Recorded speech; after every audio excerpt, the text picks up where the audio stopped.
importante que ustedes conozcan un poquito a más detalle la propuesta. Bueno, un poquito de repente al doctor Tapia le estaba faltando ser un poco más, quizás agresivo en el tema de la difusión de su plan de trabajo, pero bueno, no hay otra que hacerse conocer de esa forma, entrando a los cursos y mostrar que es una candidatura seria, no es una candidatura como la del otro frente, que además personalmente yo tengo una gran desconfianza porque ustedes saben que el otro candidato es candidato del decano. ¿Y saben lo que ha hecho el decano la semana pasada? Bueno, dentro de los programas que se están por aprobar para la carrera, hay un programa, una mención que se llama Ciencia de Datos. El jefe de carrera de estadística claramente se nota que no sabe qué es la informática. Dice, ¿pero qué es pues ciencia de datos? Ciencia de datos hacemos nosotros. Nosotros analizamos los datos estadísticos, etc. Porque si no, no digo porque si no. Porque eso es apretar un botón y sale todo. Sí, le dije. Usted tiene razón. Es apretar un botón y sale todo. Y ustedes saben, chicos. Es apretar un botón y sale todo. Para los estadísticos, para los médicos, para los bancos, donde sea que vayan o donde sea que estemos haciendo una transacción, una actividad, es apretar un botón y todo sale. Pero ¿quién hace que se apriete ese botón y salga todo? Nosotros los informáticos. Entonces le dije al director de carrera, sí, es apretar un botón y que salga todo, pero ¿quién hace que sea solo apretar un botón y salga todo? Los informáticos. Aún así, se nota el poco amor, el poco cariño que el decano le tiene a la carrera. Y su candidato seguramente va por esa línea, porque toditos son de esa misma línea, son varios docentes, ustedes ya se habrán dado cuenta quiénes son de esa línea, porque también están identificados, igual que nosotros estamos identificados con la candidatura del doctor Tapia. El decano lo que hizo el anterior Consejo Universitario la semana pasada ha sido llevar a Consejo Universitario para que se apruebe la mención, el programa de ciencia de datos para estadística. ¿Dónde estamos, chicos? Si tenemos un decano que no quiere a su carrera, tal vez la mención más importante. Nosotros trabajamos con datos para todo y hacemos ciencia con los datos y nos quieren quitar esa mención. No es justo para ustedes. Por eso es que refrendo mi apoyo al doctor Tapia y, como él lo ha dicho, esperamos que el apoyo sea masivo, que todos tomen conciencia, porque no es cuestión de ofrecer una salteñita, una fiestita, organizar justo la semana aniversaria de la facultad en esta época electoral para aprovechar para hacer propaganda. No es hacer sus TikTok, escojo el tigre o el Bolívar, escojo el fricasé o el lechón, no sé qué. O sea, ¿eso es serio? Eso no es serio. Ver como que estaba bailando, no es serio. Lo serio son las propuestas. A ustedes no les interesa ver a un candidato bailando, o si es bolivarista o si es strunguista. A ustedes les interesa propuestas serias. El paralelo Z para los estudiantes que no pueden asistir presencialmente a las clases por el problema de horarios. Piden horarios de trabajo, tienen razón, piden horarios de trabajo los estudiantes, van a haber horarios de trabajo y fundamentalmente el paralelo Z, que inclusive va a permitir que estudiantes que no están en la ciudad puedan continuar la carrera desde donde estén. Esas son propuestas que a ustedes les interesan. La Open Info, lo que yo le preguntaba, ¿saben, chicos, cuántos estudiantes nuestros han ido a trabajar afuera gracias a la Open Info? Muchos. ¿Por qué? Cuando se comenzó se hacía en el edificio de la carrera. 2 años después ya pidieron salir al atrio, se hacía en el atrio. Empresarios, gente de afuera, ¿qué es? De curiosos iban. Bueno, algunos se han robado las ideas. El bastón para ciegos que ahora todo el mundo vende, hace años lo mostró el licenciado Reinaldo Ceballos, que lo deben conocer algunos, tal vez todos. Y no ha tenido el cuidado puro de patentar su invento, y a los 3 meses ya estaba en la propaganda de otra universidad y estaba ya el producto a la venta en otro lado y todo el mundo ya se el bastón. Yo hasta ese día nunca había visto propaganda de eso, nunca había visto ni en internet ni en ningún lado. Entonces yo les recomendaba a los chicos, lo primero que tienen que hacer, muestren, y si ven que su producto es bueno, hay que patentar para que no les roben las ideas. Bueno, es un riesgo, pero también es una ventana, es una oportunidad de trabajo. Muchos estudiantes han salido a trabajar afuera gracias a la Open Info. ¿Por qué? Porque muestran la capacidad que tienen ustedes. Así que, chicos, la invitación está hecha. El reto está lanzado. Hacer crecer la carrera, mejorar la carrera. Ustedes todavía están comenzando, están en segundo semestre. Un nuevo plan de estudios los va a beneficiar en un 100%, se puede decir. Porque seguramente los seguramente las materias que ya han aprobado van a ser convalidadas en los nuevos planes de estudio. Y van a poder elegir de entre las 7 menciones una especialidad. Porque siempre hay en todas las facultades, igual que en ingeniería, hay una parte que es troncal. Lo mismo va a pasar. Vamos a tener un área troncal de varios semestres, 2 o 3 creo, y después de ahí se dividen las especialidades.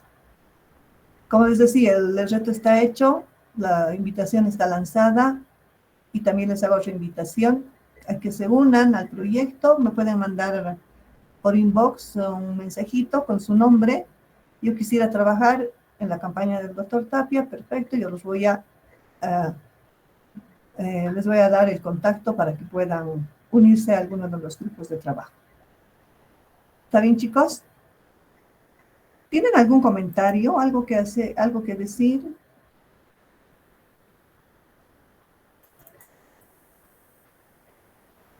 Bueno, entonces voy a compartir el contenido.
Yo hablando con el micrófono apagado. Me he equivocado. Bueno, entonces, como podemos ver aquí, hemos dado el examen del segundo parcial y nos faltaría hacer la parte de teoremas de núcleos, sobre núcleos. Luego entraríamos a número cromático y clase cromática, que ya es la parte final. Y luego tendríamos ya el examen final, que podemos mover un poquitito, porque eh, nos da tiempo. Ya, a ver, analicen, si vean si tienen algún examen, digamos el 2, porque el 31 sería nuestra clase, nuestra última clase de este mes, y el jueves 2 sería la siguiente clase. Podríamos recorrer el examen final para el 2. ¿No tienen ningún examen ese día?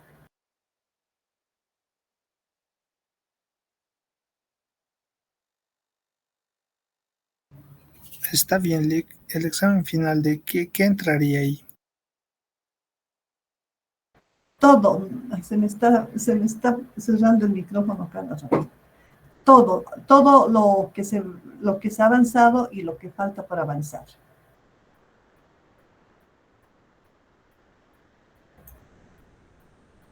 Entonces, esto podríamos...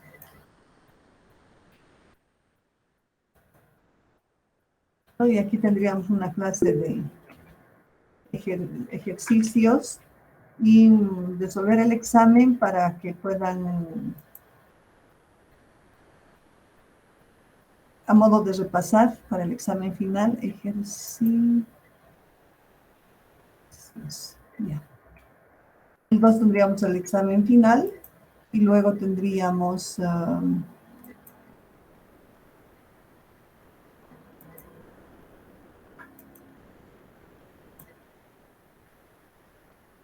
el 7, inclusive el 7 podemos hacer una clase de consultas sobre el examen final.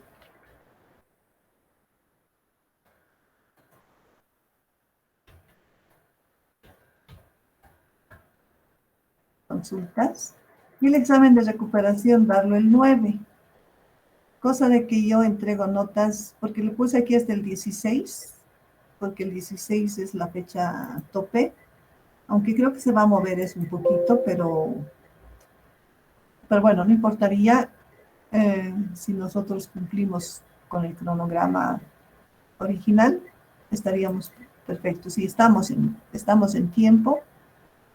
Entonces, por favor, copien estas fechas, cópiense, o si quieren, sáquenle la captura, como prefieran, a estas fechas. El 2, examen final, y recuperatorio el 9. ¿Ya?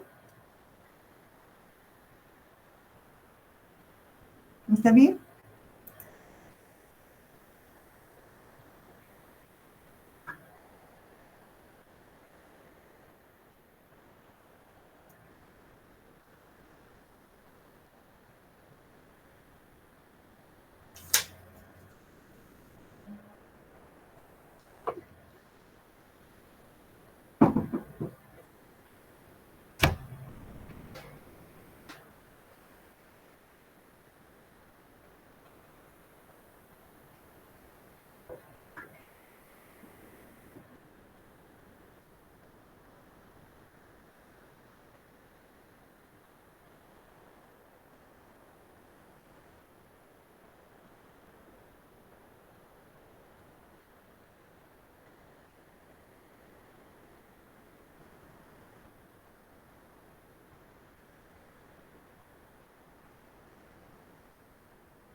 Bien, entonces ahora lo que quiero que hagamos, o quieren resolver el examen ahora. No tengo las notas, quizás esperamos a tener las notas, no he terminado de corregir. Y tal vez esperamos a tener las notas para resolver el examen. ¿Qué preferirían, chicos?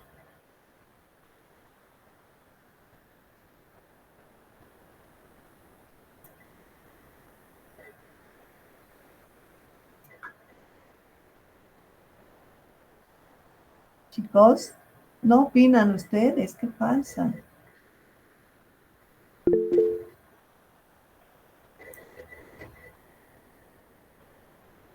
Esperar a tener las notas, dice.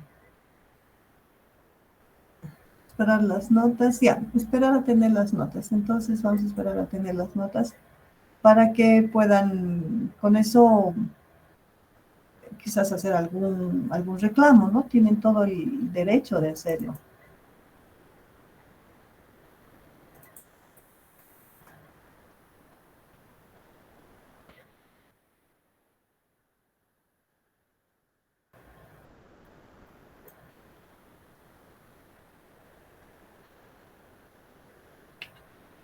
Ya, entonces voy a dejar de compartir esto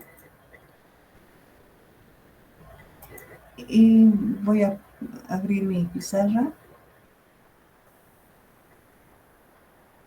Bueno, entonces lo dejamos definitivamente. El 2 el examen final, el 9 el examen de recuperación.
Como les había comentado, antes del examen nos faltaba ver la parte de los teoremas sobre núcleos, vale decir las propiedades sobre núcleos. Y algunos ejercicios al respecto. Entonces,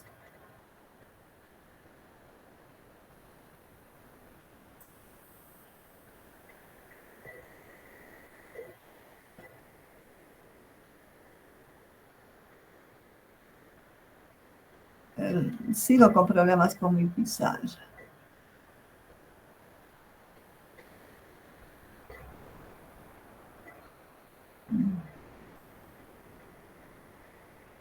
Ahora me pide cambiar de cuenta.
Y ya, ahora sí.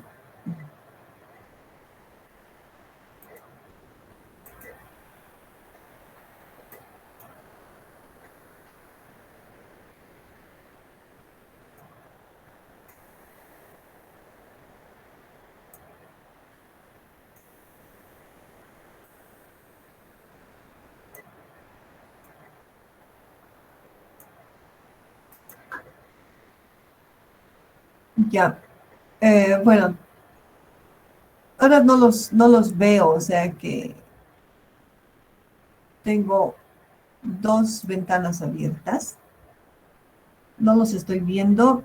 Eh, Quiero tener el documento que les voy a pasar con las propiedades, que también está en el libro de Kaufman, porque no vale la pena dictarles, sino que les voy a ir explicando y voy a ir haciendo algunos trazos en la pizarrita sobre algunos de los teoremas que que sea necesario complementar o explicar. Bueno, el primer teorema básicamente es una refrendación del concepto que ya hemos visto, que dice que si N es un núcleo, entonces es un subconjunto interiormente estable y exteriormente estable. O sea, más que nada hace referencia al hecho de que no puede haber un núcleo que no sea un subconjunto interiormente estable, ¿no? ¿Y por qué no habla en el teorema en sí como subconjunto exteriormente estable, aunque en otro teorema más adelante sí se habla de eso? Porque, bueno, tenemos el teorema, el teorema 2, que es el teorema siguiente, que nos dice que si el grafo es simétrico y sin bucle, todo conjunto interiormente estable es núcleo. Entonces, si ustedes recuerdan, a ver, voy a buscar aquí en mi pizarra antes del examen. ¿Qué fecha era antes del examen? Vamos al 19, 17. 17.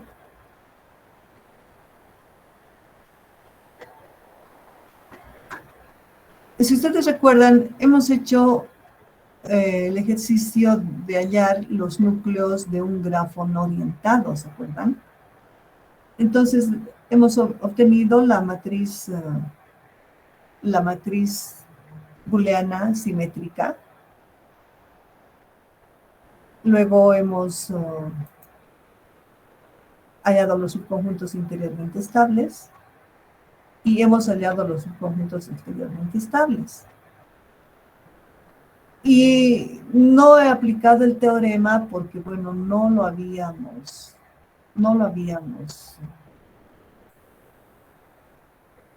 dado como teorema. Pero ahora que ya sabemos el teorema, si hubiéramos vuelto a hacer ese ejercicio, simplemente haríamos la estabilidad interna ya no la estabilidad externa, ¿no? Ahora, en el texto que yo les voy a pasar, hay capturas del libro de Kaufman. No le había puesto la página, le voy a poner la fuente. Siempre es bueno que cuando utilizamos documentos que no son nuestros, que pongamos la fuente, ¿no? Entonces, esto no es un plagio, es utilizar el documento. Por eso es que, si ustedes se acuerdan y se dan cuenta, en los documentos donde manejo las capturas del libro de Kaufman, yo le voy poniendo qué tipo de página, qué tema es el que se está viendo.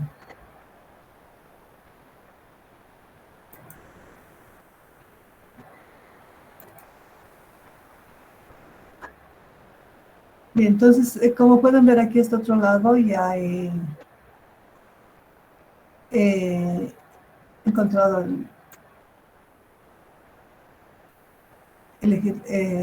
los ejercicios de la clase anterior, ¿no?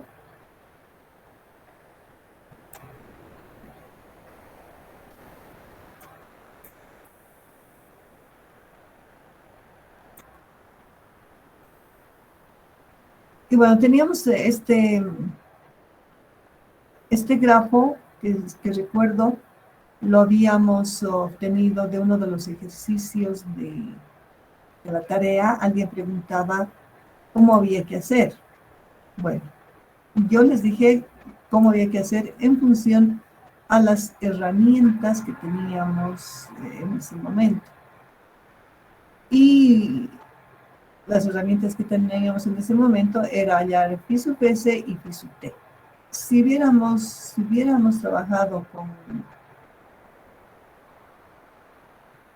solamente la estabilidad interna, con el teorema, hubiéramos encontrado efectivamente lo que está mostrando aquí. Miren, en el ejemplo que teníamos, es un grafo simétrico, si se dan cuenta, este es un grafo simétrico porque era un grafo no orientado. Habíamos probado inclusive la función de Grundy. La función de Grundy, una de las funciones de Grundy nos ha dado este conjunto A y E. La otra función de Grundy nos ha dado esta. Pero lo más importante de todo es que cuando hemos hecho la estabilidad interna, nos ha dado tres subconjuntos. Si hacemos otra función de Grundy, posiblemente encontremos este otro núcleo. No es que posiblemente, seguro que lo vamos a encontrar. Lo que no lo aseguramos es si en la siguiente o la subsiguiente, o quién sabe cuántas funciones de Grundy más tengamos que hacer para encontrar todos los núcleos. Y ahí venía el problema de que si yo quiero obtener todos los núcleos, no me conviene hacer Grundy, porque no sé cuántos núcleos tiene y no sé cuántas veces voy a hacer la función de Grundy. Por lo que es conveniente en ese caso hacer el método de Magat. Entonces, una vez que hemos hecho el método de Magat, hallamos los subconjuntos interiormente estables, que de acuerdo al teorema 2 serían núcleos. Entonces, verificaremos efectivamente eso es cierto. Aquí recuerdo que por falta de tiempo no escribí los subconjuntos, pero T1 es AB, T2 AC, T3 AE, BC, BE, D, CE. Tenemos que ver si están estos tres subconjuntos acá. No nos olvidemos que para phi sub t, cada término nos da un subconjunto con los mismos elementos. Lo que en phi sub s es al revés. Para cada subconjunto cada término que nos da un subconjunto, nos da el conjunto con los elementos que no están ahí en el término, que no están negados. Es como decir, no B, no C, no D, pero sí A y E, ¿no? Entonces, veamos. AB, ¿está acá? No. AC, ¿está acá? No. AE, ¿está acá? Sí. Tenemos el 4. DC, ¿está acá? No. BE, ¿está acá? BC, este es BC. La intersección está bien. Aquí este es BC. BC. AB, AC.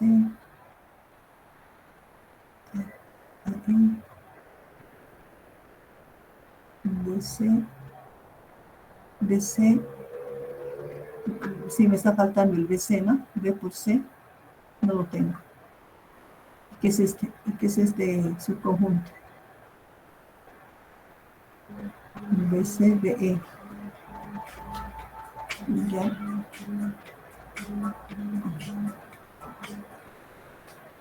Un minutito.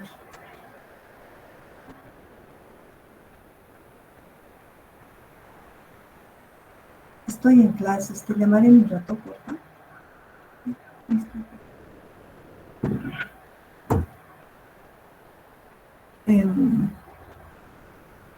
Bueno, entonces eso para ejemplificar este teorema 2, ¿no?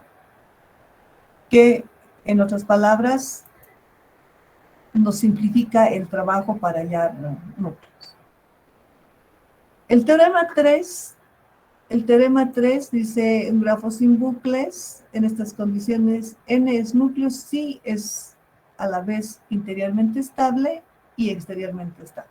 Esa es la definición de núcleo, el teorema que lo estás refrendando. Lo interesante de Kauffman, y bueno, los teoremas, sabemos que todos los teoremas se pueden demostrar. ¿Qué cosas se pueden demostrar? Teoremas. Las leyes no, las leyes son leyes y eso se cumple porque se cumple, pero los teoremas se tienen que demostrar y los teoremas se pueden demostrar. Entonces, lo interesante les decía de el libro de Kauffman es que para cada uno de los teoremas tiene su demostración. Porque aquí el enunciado en sí dice que la función phi sub c interceptada con la phi sub t, la función phi sub t, es igual a 1. Bueno, las funciones booleanas se suponen verdaderas y siempre se igualan a 1. Sabemos por álgebra de Boole que la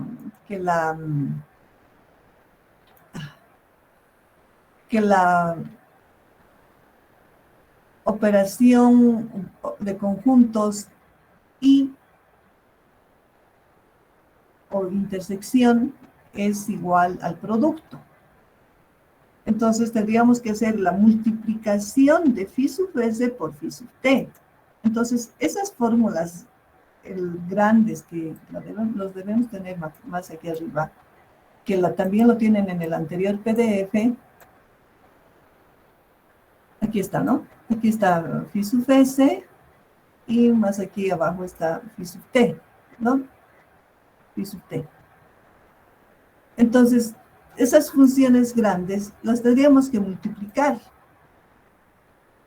Y nos da una fórmula mucho más grande, que no tiene mucho sentido estudiarla, porque en la práctica los resolvemos haciendo la intersección de los subconjuntos encontrados, en otras palabras, de las familias de subconjuntos. Pero aquí está una explicación de cómo se hace la demostración para verificar eso. También tenemos el teorema 4, que nos habla de los números de estabilidad interna y externa. Cuando hablamos del número de estabilidad interna, ¿se acuerdan qué condición era?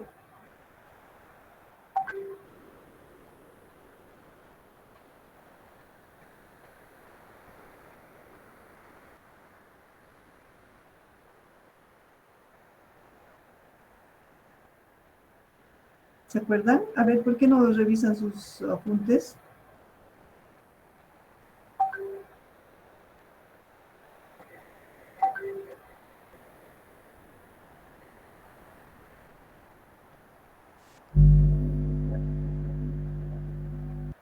A ver, ¿quién está abriendo su micrófono? No lo puedo ver.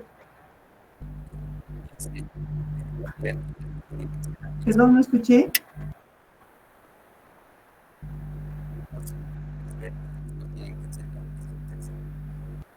No se escucha.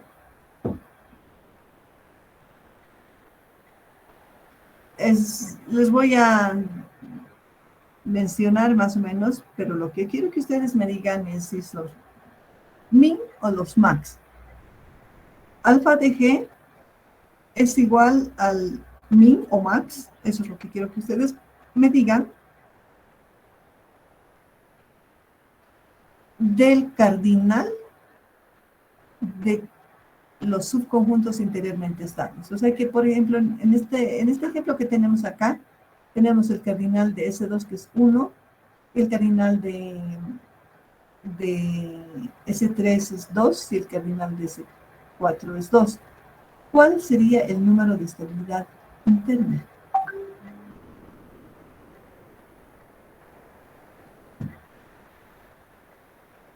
El máximo, 2. El máximo, correcto.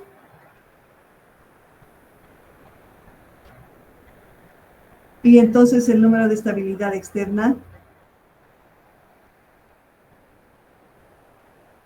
Mínimo. El min. ¿Y qué nos dice ese teorema 4?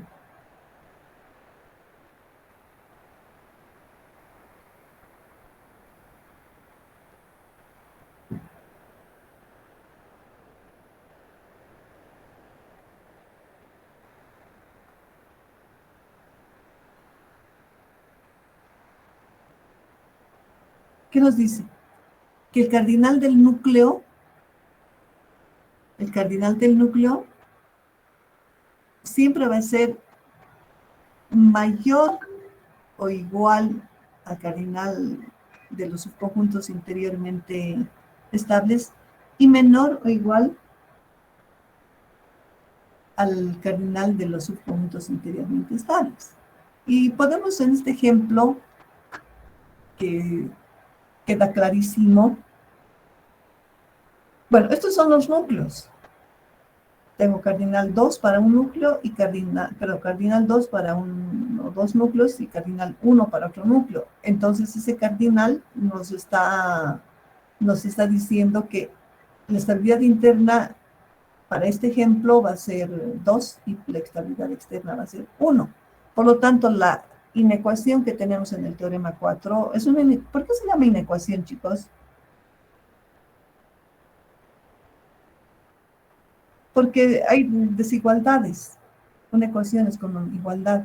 Cuando hay una desigualdad, como en este caso menor igual, mayor igual, ya se le dice inecuación. Bueno, entonces, en este caso, beta de G es 1 y alfa de G es 2. Entonces, el cardinal del núcleo es 1, que es igual a beta de G, o es 2, que es igual a alfa de G, pero nunca se va a salir de este rango. En este caso no estamos demostrando, estamos mostrando. Ya les he explicado también, no es lo mismo, perdón, me he atorado con salida, no es lo mismo mostrar que demostrar, ¿no es cierto? Bien, entonces, ¿algún comentario, alguna pregunta para estos 4 primeros teoremas? Recordando que el primero es el que dice que un subconjunto que constituye el núcleo es interiormente estable. El 2 que dice que todos los subconjuntos interiormente estables en un grafo simétrico son núcleos. El teorema 3, que es la definición de grafo, básicamente, que dice que los núcleos deben cumplir a la vez la estabilidad interna y la estabilidad externa. Este teorema 4, que nos habla de los números de estabilidad interna y externa. Hacía un alto ahí porque aquí viene el teorema que hemos aplicado ya en la anterior clase. Es el teorema 5, que nos habla de la función de Grundy. Aparte de lo que ya hemos aplicado, que la función de Grundy, cuando es igual a 0, todos los vértices x sub i son un núcleo. ¿Qué más nos dice este teorema? Este teorema nos dice que todos los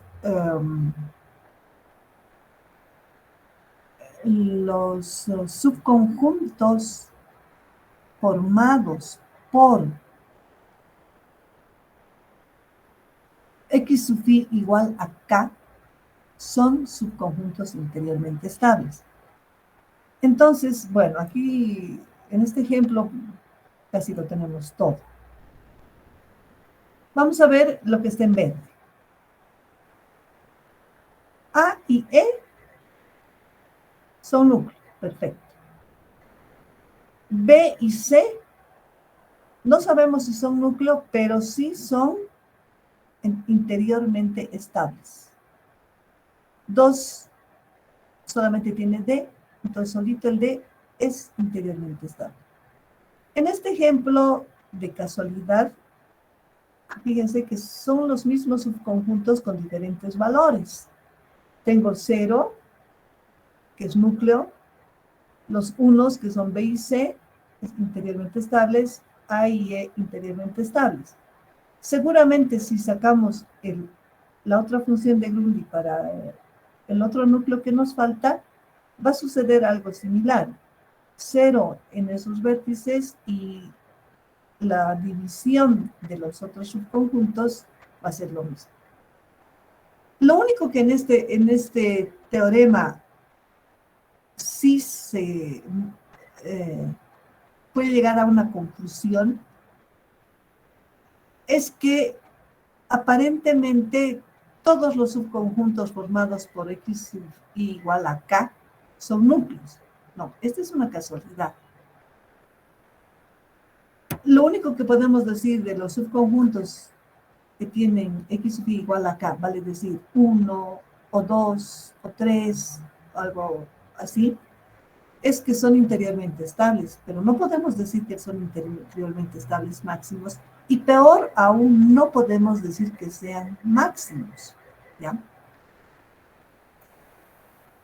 Estoy buscando, que lo debo tener más aquí arriba, la función de Grundy. Cuando hemos hecho la función de Grundy, podemos analizar ahora lo que estamos hablando en el sentido de demostrar lo que estoy diciendo, ¿no? Que un subconjunto es interiormente estable, pero no necesariamente núcleo. No está acá. Pero bueno, podemos hacer el ejercicio, podemos hacer un ejercicio. Ya vamos a hacer a manera de repasar, de practicar, de recordar y de estar a punto para el examen final, que no falta mucho, ¿no? Se va a pasar volando esta semana y el examen está prácticamente a la vuelta de la esquina. Ya. Voy a dibujar entonces un grafo. El tema, les cuento que mi pantalla se ha vuelto a desconfigurar porque he intentado poner otro software, lo he conectado a otro software, pero no satisface mis necesidades, ¿no? Se podía dibujar con el mouse, pero no podía escribir. Entonces estoy en busca de otro software. Bueno, vamos a tener un grafo, le vamos a poner los vértices A, B, C, D, E, F, G, ¿ya? Y vamos a poner algunos arcos.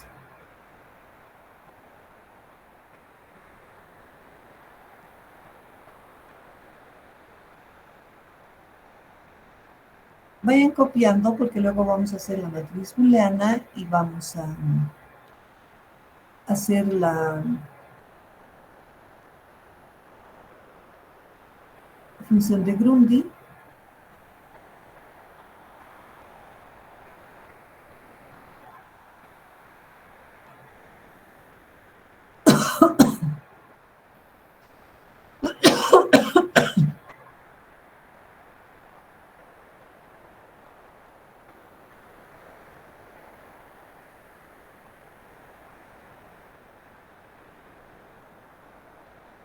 Ya, es así.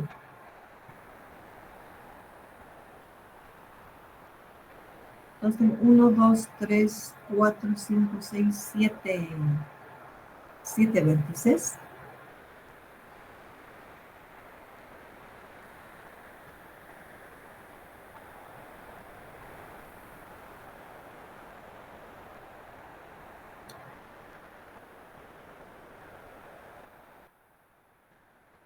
No, me cuesta dibujar y lo borro.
¿Qué hubiera pasado si le pongo un núcleo, digamos, aquí?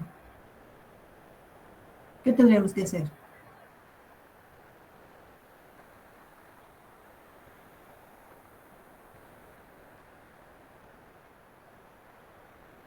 ¿Qué pasa con el núcleo?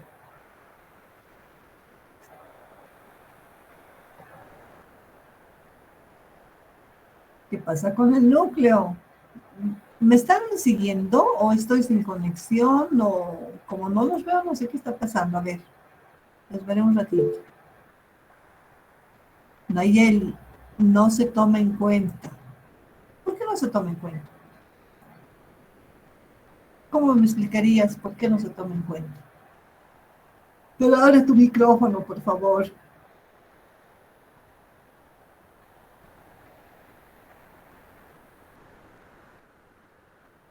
Dile.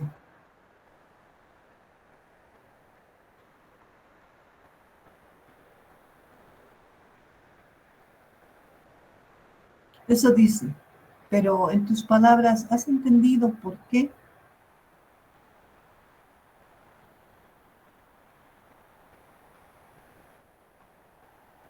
Y ya, les voy a explicar mientras vamos dibujando. En la función de Grundy, que vamos a hacer ahorita, si hubiera núcleo, sin importar el valor que yo le ponga en la función de Grundy, como ese valor tiene que cruzar la matriz, siempre va a tener el mismo valor que el valor de afuera, ¿no es cierto? Porque es núcleo. Si pongo aquí 0 en D, aquí 0 va a tener. Si pongo en B, y aquí me he equivocado, BB. Si pongo aquí 1, cuando pongo aquí 1 siempre va a ser lo mismo. O voy a poner 3, siempre va a ser lo mismo y siempre va a salir mal. Por lo tanto, no tiene que haber bucle. Esa es una explicación sobre la función de Grund. Sobre la estabilidad externa no hay problema, pero sí sobre la estabilidad interna. Sobre la estabilidad interna, ¿qué es lo que pasa? Que cuando hacemos estabilidad interna no hacemos la intersección, hacemos la intersección de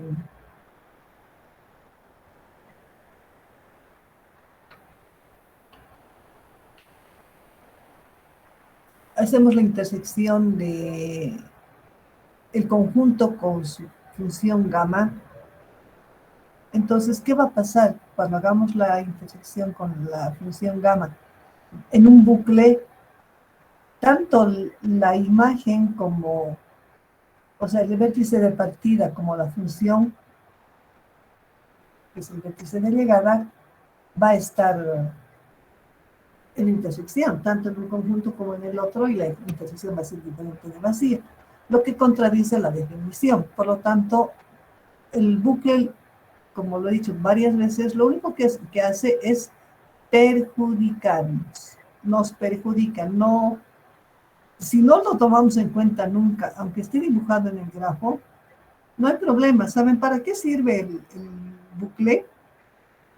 Cuando hacemos diseño de circuitos, imagínense un auditorio muy grande, ¿ya? Bueno, ahora son los componentes mucho más veloces y más, bueno, fundamentalmente más veloces y que tienen mayor capacidad. Comenzando por los focos, interruptores, térmicos, todo lo que tiene que ver con electricidad. Entonces, lo que va a suceder es que si yo tengo un solo interruptor, tal vez hayan visto en ambientes grandes sucede que enciende el foco o el interruptor y los focos se van encendiendo de a poquitito. Hola, estoy en clases.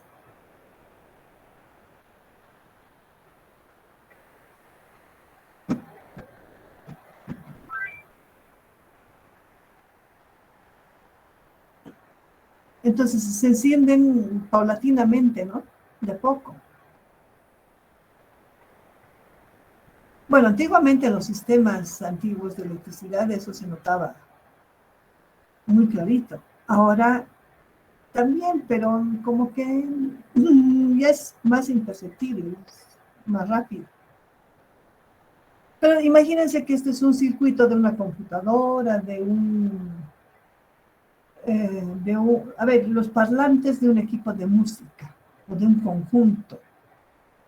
Cuando empieza a tocar el conjunto en un concierto, en el estadio, y ha puesto parlantes en diferentes lugares, los parlantes tienen que comenzar a sonar al mismo tiempo. Aparentemente no se nota que si un parlante está al lado del micrófono y el otro está en la curva sur y el otro en la curva norte, los dos van a sonar al mismo tiempo. Aparentemente no se nota nada. Pero en realidad, ¿qué es lo que sucede? La señal que está enviando el micrófono va a llegar más rápido al parlante que está al lado que al parlante que está pues allá lejos, ¿no? Así sea inalámbrico o sea alámbrico. Entonces, ¿qué es lo que se hace en el diseño de circuitos electrónicos, por ejemplo? Se hace una compuerta que se llama una compuerta en realidad es la compuerta SI, que es lo opuesto a la NOT, donde se introduce como un bucle o como un ciclo repetitivo. Obviamente con un temporizador, porque tampoco puede ser indefinido, con un temporizador. ¿Para qué? Para que ese retardo que tiene que haber en el parlante que está al lado del micrófono dure los nanosegundos, porque no es más que eso, nanosegundos, que va a demorar en llegar el sonido a los otros parlantes y puedan comenzar al mismo tiempo la emisión del sonido, porque imagínense, si va a comenzar primero en el uno, luego en el otro, luego en el otro, va a ser una distorsión total del sonido. Y peor todavía sería si estamos hablando de de la tarjeta madre de la computadora, ¿no? O sea, la señal tiene que pasar por un circuito de manera directa, donde no hay interruptores, no hay puentes, no hay ningún otro componente.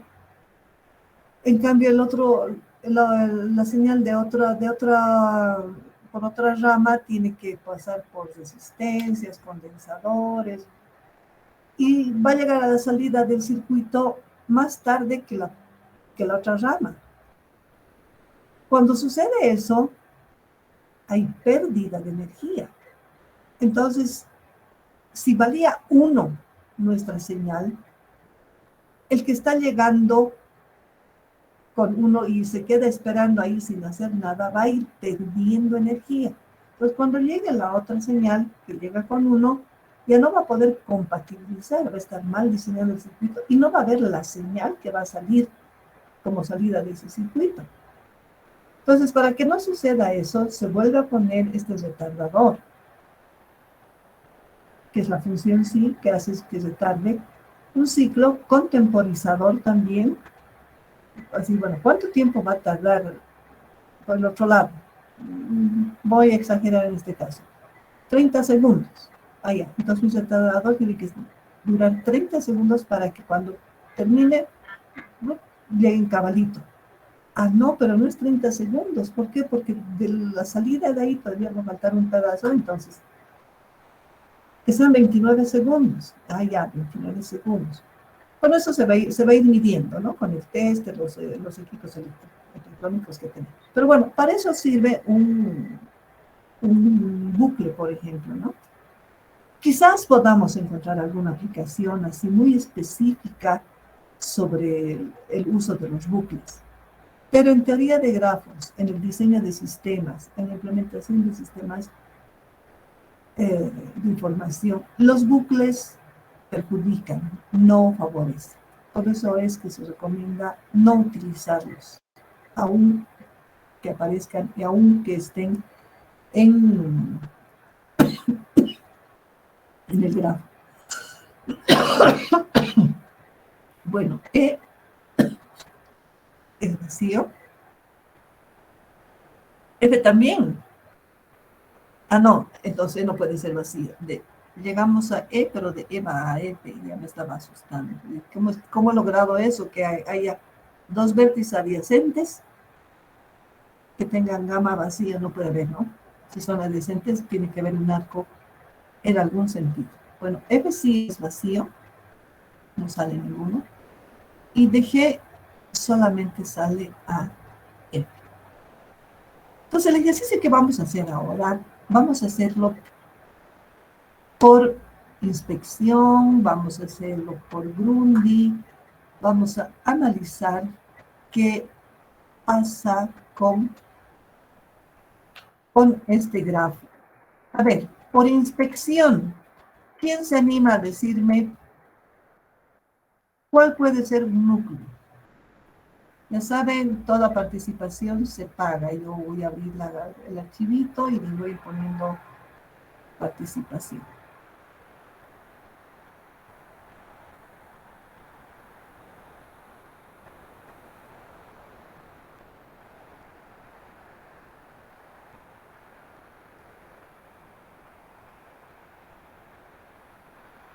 ¿Quién se lanza a darme la opción?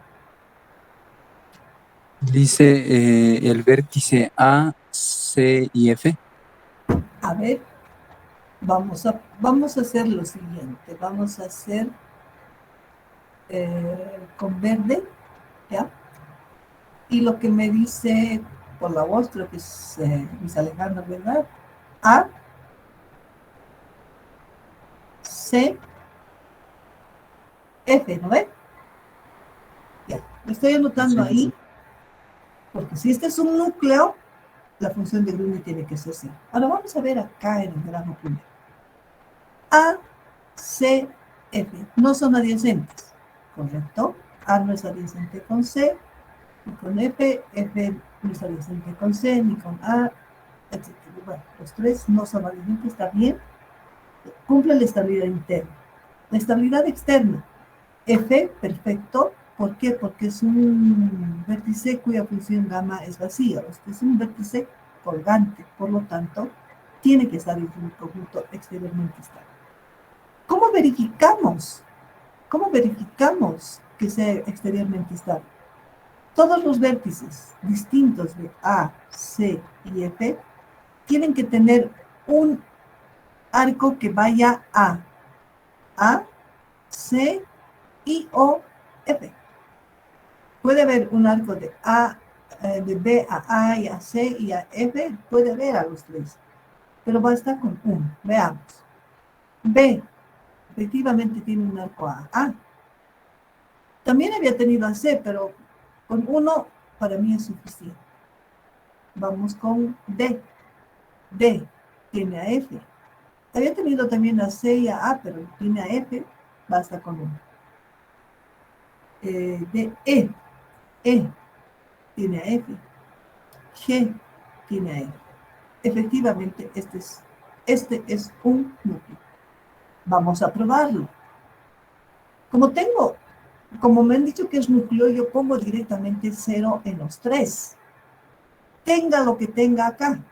En este caso, no me quedaba otra que poner 0, pero aquí yo no sé si iba a poner 0 o no en este también. Pues lo que yo voy a hacer es poner primero, comenzar con el de arriba. 0 en A. La columna de A, 0. 0 en C, 0. Esto parece uno más de 0. 0, 0. Y 0 en F. 0, 0, 0. Bueno, entonces, aquí tengo 2 ceros, no tengo nada más sin marcar. Aquí sí o sí tengo que poner 1. Pero B no marca nada, no me ayuda en nada, entonces tengo que continuar nomás. Aquí tengo unos... no, acá, fíjense, aquí tengo yo este E que tiene 0, por lo tanto esto es 1. Esto es 1, por lo que aquí voy a poner 1, 1. Este también, solo tengo 0, sí o sí esto tiene que ser 1. Entonces en G esto va a ser 1. Vamos cumpliendo. Aquí en D, esto es 0, 1, tiene que ser sí o sí 2. Entonces cuando pongo el 2 acá verificamos que todo esté correcto. 2, 1, el menor, sí. 0, 0, el menor no utilizado, sí. 2, 1, 0. 0, 1, el 2, también está bien. Entonces, ahora vamos a analizar qué pasa con el subconjunto que tiene 1. Porque ya sabemos que el subconjunto que tiene 0 es núcleo. Ahora, ¿qué pasa con el subconjunto que tiene 1? Que serían B, E, G. B, E, G. ¿Son interiormente estables? ¿Es un subconjunto interiormente estable?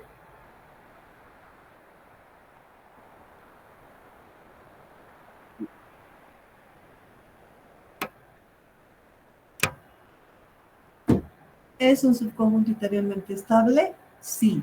¿Por qué? Porque no son adyacentes. Fíjense que B no es adyacente con E ni con G. Y E no es adyacente con G, G no es adyacente con B, no son adyacentes. Es interiormente estable. ¿Es núcleo? No. ¿Por qué? Porque no lo tiene a F. Porque cuando hagamos la pruebita de decir todos los demás vértices tienen que ligarse a estos escogidos, F no se liga. Entonces no es exteriormente estable. Por lo que, bueno, es interiormente estable, pero no es núcleo. Por lo que lo único que nos dice la función de Grundy es que los subconjuntos cuya función de Grundy es igual a K, o sea, es igualita, son interiormente estables. No nos dice que sean núcleos, solamente que son interiormente estables. Ahora veamos qué pasa con D. D. ¿D solito es interiormente estable? Sí. Obviamente no es núcleo porque no está con F. Pero es máximo. ¿Qué quiere decir máximo? Que existirá otro subconjunto interiormente estable que contenga estrictamente a D. Sí. Por ejemplo, B con D no son adyacentes. Por lo tanto, B con D es interiormente estable. Más aún, el subconjunto B, D y G es interiormente estable. Es interiormente estable y tenemos la situación que es máxima. Entonces, ¿qué nos dice eso? ¿Qué nos dice este ejemplo? Para hacer una afirmación o negar una afirmación en este caso, basta un contraejemplo. ¿Cuál sería la afirmación? Todos los subconjuntos que tienen G igual a K, G sub I igual a K, son núcleos. No, señor, ya hemos mostrado que no. No hemos demostrado, hemos mostrado o probado. Por un ejemplo, estoy diciendo un contraejemplo a su definición, por lo tanto no es cierto. Ah, ya. Otra cosa que no es cierta. Todos los subconjuntos que tienen G de X sub I igual a K son interiormente estables máximos. No son, pero son interiormente estables máximos. Le digo, no. Efectivamente, los que tienen 0 son interiormente estables máximos porque son núcleos. Los que tienen 1 ya hemos visto que son interiormente estables y son máximos.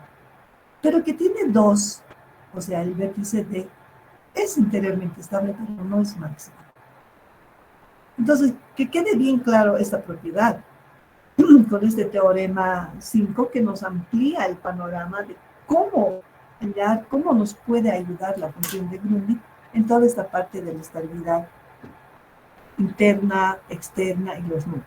Ahora, la función de Grundy no nos habla de nada de la estabilidad externa. La función de Grundy no se mete con la estabilidad externa, ¿ya? Luego tendríamos el teorema 6. Dice, si un grafo es antisimétrico, es simétrico, antisimétrico, es simétrico y carece de núcleos, admite siempre núcleo. Este teorema se complementa con el teorema 6. El teorema 6 decía, todo subconjunto interiormente estable es núcleo. Bueno, un grafo siempre va a tener al menos un subconjunto interiormente estable. Siempre. Si es un grafo lleno, ¿cuál es el grafo lleno? Aquel que tiene todos los arcos, o sea, aquel que tiene la matriz booleana finita de unos, es un grafo que tiene todos los arcos y tiene todos los bucles. Bueno, como estamos hablando de estabilidad interna, eliminamos los bucles, entonces la matriz booleana sería una matriz llena de unos, excepto en la diagonal principal. Bueno, ese grafo lleno no tiene vértice colgante. O sea, eso no me ayuda para encontrar núcleo. No me ayuda para estabilidad interna ni externa. Pero sí puedo decir que sí. ¿Qué faltaría aquí? De A tengo que llevar a B, tengo que llegar a E, tengo que llegar a F, tengo que llegar a G. O sea, si es grafo lleno, tengo que llegar a todos los vértices. Entonces, A solito es la única forma de que sea un subconjunto interiormente estable. Entonces, todos los vértices en un grafo lleno, todos los vértices independientemente solitos son subconjuntos interiormente estables. No voy a poder encontrar ningún subconjunto de dos vértices que satisfaga la condición de que no son adjacentes. ¿Por qué? Porque siempre va a haber arcos entre todo par de vértices. Por lo tanto, en un grafo lleno, todos los vértices constituyen subconjuntos interiormente estables máximo. Entonces, eso quiere decir este teorema 6. Si es simétrico y carece de bucles, admite siempre núcleo. Entonces, el peor caso, bueno, yo siempre me gusta hablar siempre del mejor caso, peor caso. Algunos de ustedes creo que han sido mis alumnos en 111. Siempre el mejor caso y el peor caso. Bueno, el mejor caso es un grafo como el anterior. simétrico, todos los subconjuntos eran la función de Grundy, no solo que eran interiormente estables, sino que también eran núcleos, el mejor caso. El peor caso de un grafo simétrico es que tenga todos los arcos excepto los núcleos. ¿Qué pasa entonces con la función de Grundy? Ahí seguro que me va a dar 0, 1, 2, 3, 4, todos los valores distintos para cada subconjunto, ¿no? Pero como es el peor caso, lo más importante es decir que al menos tiene un subconjunto interiormente estable. Para ir mejorando la explicación o complicando las cosas, voy a poner aquí dos arcos, de D a B y de D a G. Fíjense, D es adyacente con A, con B, con C, con D, con E, con F. Solito D es un subconjunto interiormente estable. Entonces, imagínense que este fuera simétrico. Le ponemos el arco aquí, le ponemos todos los que faltan. ¿Va a cambiar la condición de D? No, no va a cambiar. D va a seguir siendo adyacente a todos los demás vértices. Por lo que D solito es interiormente estable. Entonces estamos cumpliendo que tiene al menos un dice un núcleo, claro. Pues, ¿qué va a pasar?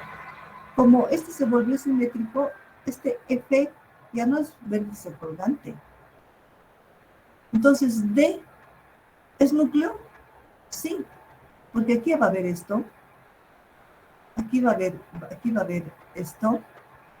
Estoy completando los que faltan, solamente para el vértice D. ¿Ya? Vamos a tener eso. ¿Y qué va a pasar? D es adyacente con todos, es interiormente estable, sí, es máximo, sí, porque si uno con cualquiera deja de ser interiormente estable. ¿Es exteriormente estable? Sí. ¿Por qué? Porque A se liga con D, B se liga con D, C se liga con D, G se liga con C, F, E, todos se ligan con D. Por lo tanto, es exteriormente estable. Por lo tanto, un grafo simétrico sin núcleos tiene al menos un núcleo. En este caso sería este. Veamos si este grafo, tal como lo he cambiado, tiene más núcleos. A ver. Veamos, el que habíamos dicho era ACF. ACF. ¿Sigue siendo interiormente estable? Sí, porque sigue manteniendo su condición de no adyacencia. ¿Y los demás se unen a estos vértices? Sí, porque no hemos quitado ningún arco, por lo tanto se tienen que seguir uniendo. Entonces, claro, no solamente D es núcleo, ¿no? Pero también es ACG, seguramente B de G también van a ser. B y D ya no puede ser, ¿no? B y D ya no puede ser. Pero sí puede ser B, E, G. Y bueno, tendríamos mucho para analizar. ¿Cuántos núcleos tendrá este grafo? No sabemos. Voy a retirar los arcos que he aumentado.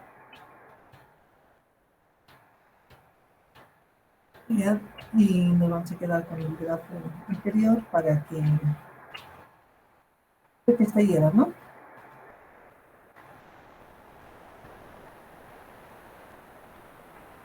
Sí, esta era. Bueno, entonces estamos en el teorema 6. Ahora tenemos el teorema 7. Y vamos a trabajar con este mismo grafo. El teorema 7 es un teorema muy bonito que dice que se considera una función booleana siempre lo que es verdadero es 1, hemos dicho, y lo que es falso es 0, ¿no? Hace rato, toda función booleana se considera verdadera, por lo tanto su valor es 1. Entonces acá es lo mismo. Va a ser 1 cuando, esta función va a ser 1 cuando x sub i pertenece a A. Si no pertenece, va a ser 0. ¿Ya? Si ustedes se acuerdan cuando hemos explicado la fórmula de la estabilidad interna, la de externa ya no la hicimos. Bueno, nos dedicamos más a la parte práctica, ¿no? No tanto a la deducción de fórmulas, pero había un enunciado similar. Igual, si pertenece o si existe, es 1. Si no pertenece, si no existe, es 0, ¿no? Entonces, en esta función f de a como x sub i igual a 1 menos el máximo de f de a como x sub j,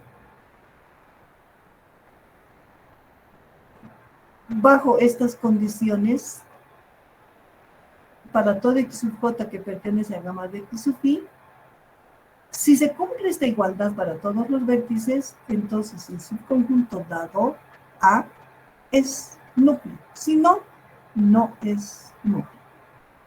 Se dice que por convención gamma de x sub i igual a vacío. Si gamma de x sub i igual a vacío, entonces la función f de vacío es igual a 0. Entonces, en nuestro grafo, no importa qué conjunto hagamos, pero si gamma de f es vacío, entonces f de vacío va a ser siempre 0, ¿no?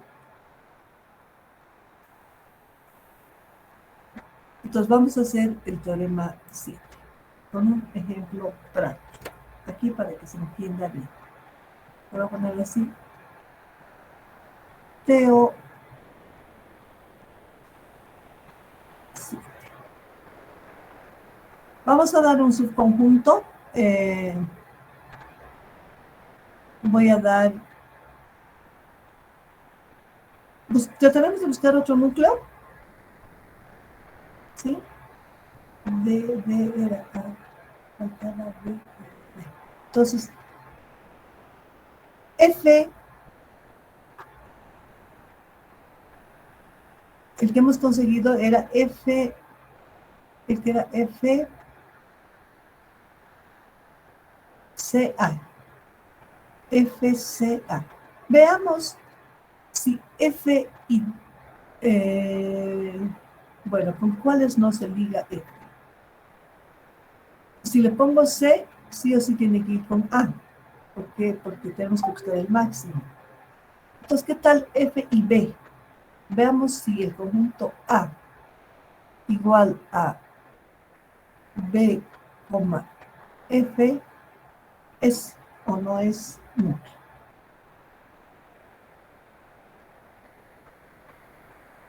Para eso lo que tenemos que hacer, vamos a hacer una listita con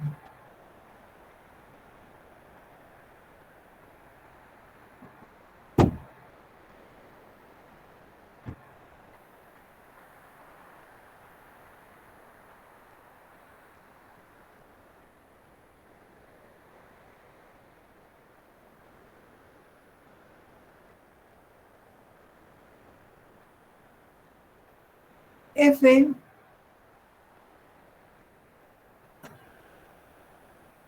Parece que se está llenando la memoria de mi tableta. He empezado bien y ahorita ya tarde en escribir. F de A, x sub i igual a... Creo que voy a hacer en... Vamos a ver.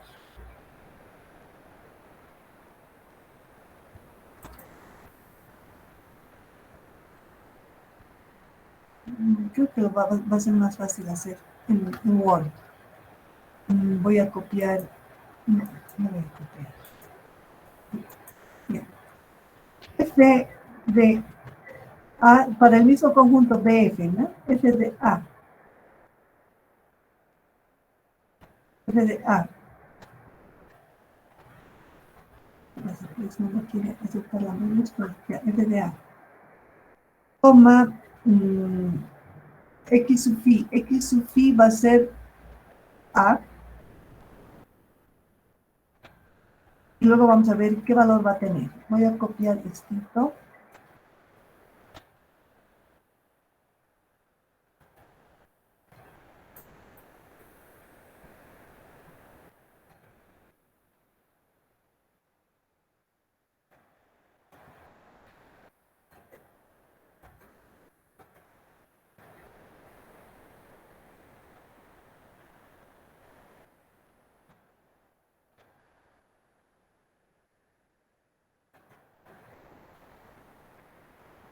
Entonces aquí vamos a poner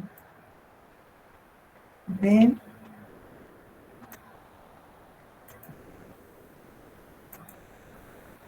C, D, E, ¿hasta cuál tenemos? Hasta G. F. ¿Qué valor va a tener la función de F para cada uno de los vértices?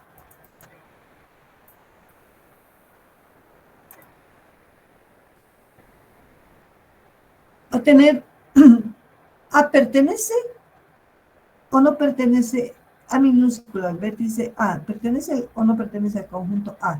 No pertenece, entonces es 0.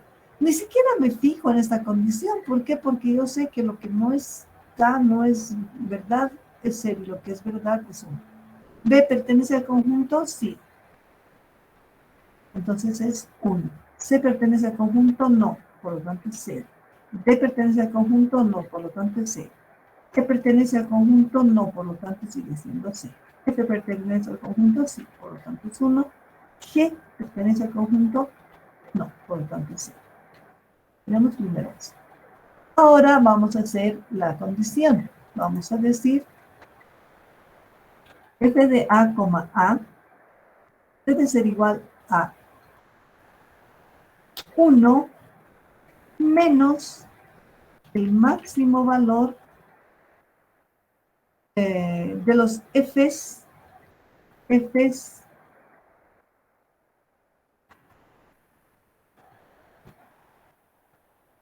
f de A, ¿qué vértices pertenecen a gamma de x sub i? Dice, x sub j pertenece a gamma de x sub i. ¿Cuál es nuestro x sub i? Es A. Por el momento es A. Entonces, ¿qué vértices pertenecen a gamma de A? Gamma de A, aquí está, E y D, pero matriz también podemos ver, E y D, D y E. Entonces, gamma de A, D, F de A, E. ¿Qué valores tienen estos términos? A, D es 0. A, E, a veces esta era E, ¿no? Pero E es 0, sí es 0. Entonces, D y E, D y E, su valor de la función es 0. Entonces, esto es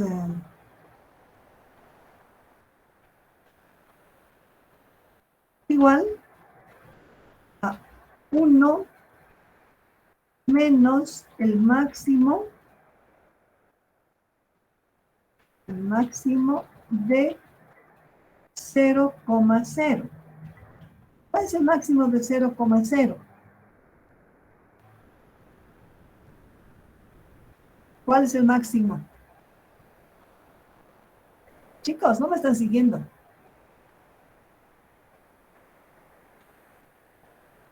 ¿Cuál es el máximo? Hay que destapar la ventana para verlos. ¿Cuál es el máximo entre 0 y 0? El máximo entre 0 y 0, ¿cuánto es? 0. Tienes razón, Yasmín, primero puso 1, pero el máximo es 0. ¿Cómo lo vamos a ver? Máximo entre 0 y 0, 0. Entonces,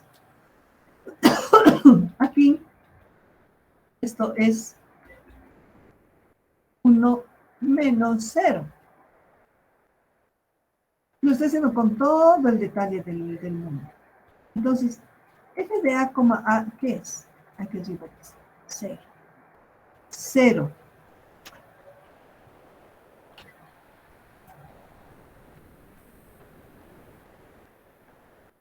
Cero.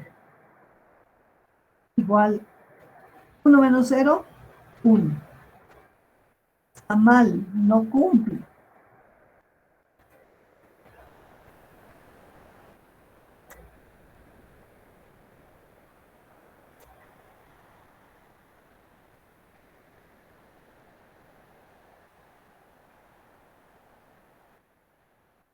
No cumple. Entonces, ¿qué quiere decir eso? Que como no cumple la condición, el subconjunto B, F no es núcleo. Basta que no satisfaga para un vértice y en este caso para el primerito. No es núcleo. ¿Qué hubiera pasado si hacíamos para B? A este lado hubiera sido 1 y el B tiene como vértices en su función gamma A y C. A y C tienen 0. Entonces, máximo de 0, 0. Hubiera sido 1 menos 0, 1. Entonces, pero B como tenía 1, 1 igual a 1. Si hubiera cumplido para B, quizás se cumpla para los demás, pero basta que uno no se cumpla. Este subconjunto no es núcleo. Entonces, podríamos ver qué pasa con... tómale captura a este grafo, por favor, y parte de la tarea va a ser verificar por el teorema 7, si el conjunto A, C, F es núcleo o no es núcleo. ¿Ya? Eso sería todo. En cuanto a los demás teoremas, el teorema 8, un grafo que no posee circuitos tiene núcleo. Eso quiere decir que tiene función ordinal, y eso lo hemos hablado en algún momento. Si el grafo tiene función ordinal, tiene función de Grundy. Si tiene función de Grundy, tiene núcleo. Y encima es uno solo. Entonces, un grafo que no posee circuitos tiene una única función de Grundy. Y este otro también lo hemos hablado. Un grafo. Hemos hablado al revés. Un grafo que tiene un único circuito de longitud impar no tiene núcleo. Aquí dice el que no tiene circuitos de longitud impar tiene núcleo. No sabemos cuántos, 1, 2, 3, pero tiene al menos un núcleo. ¿Ya?